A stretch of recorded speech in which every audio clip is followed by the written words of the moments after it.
ब्रह्मा जी ने समुद्र गत की रक्षा के लिए कुछ जीवों की उत्पत्ति की। वह जीव भूखे और प्यासे होकर ब्रह्मा जी की तरफ देखने लगे। ब्रह्मा जी ने कहा, जिससे तुम्हारी उत्पत्ति हुई, जिसके कारण, उसके विषय में क्या विचार है। तो उनमें कुछ जीवों ने कहा हम रक्षा करेंगे, उसने कहा पूजन और रक्षण करेंगे। ब्रह्मा जी ने कहा, जाओ तुम लोग दो जीवों भागों में बट गए हो, जिन्होंने रक्षा का भाग लिया वो राक्षस होंगे, और जिन्होंने रक्षण का भाग लिया वो यक्ष कहलाएंगे। राक्षसों में हेत नाम का एक राक्षस बड़ा ही बलशाली हुआ। उसने काल की सगी बहन भया के साथ विवाह किया। उससे एक पुत्र पैदा होता है विद्युतकेश। विद्युतकेश ने संध्या की पुत्री शालकट्टिका से विवाह किया। उससे एक पुत्र पैदा होता है सुकेश। सुकेश ने का विवाह ग्रामणी नाम की गंधर्वी थी, उसकी पुत्री थी वेदवती। देवती उससे होता है। देववती से 3 संतानें होती, माली, सुमाली, माल्यवान। नर्मदा नाम की एक गंधर्वी थी, उसकी 3 पुत्रियां थी, वसुधा, केशुमती और सुंदरी। उसने वसुधा का विवाह माली से कर दिया, केतमती का विवाह सुमाली से कर दिया, सुंदरी का विवाह माल्यवान से कर दिया।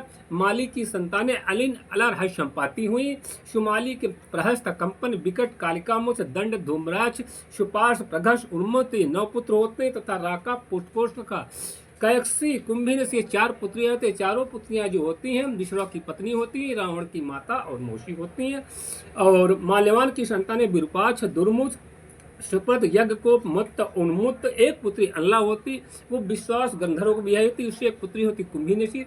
कुंभीनसी को मधुदत्त उठा ले गया था, उससे लवणासुर पैदा होता। लवणासुर ने राम के पूरे मानधाता का वध किया था, और लवणासुर का वध राम के भाई शत्रुघ्न ने कर दिया था।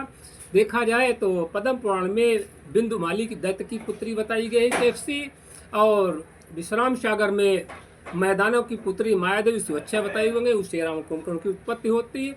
और रामचरितमानस में दिया है माल्यवन अति जठर निशाचर रावण मात पिता मंत्री वर, ऐसा दिया है। भक्त पर प्रियो हूँ। धन्यवाद।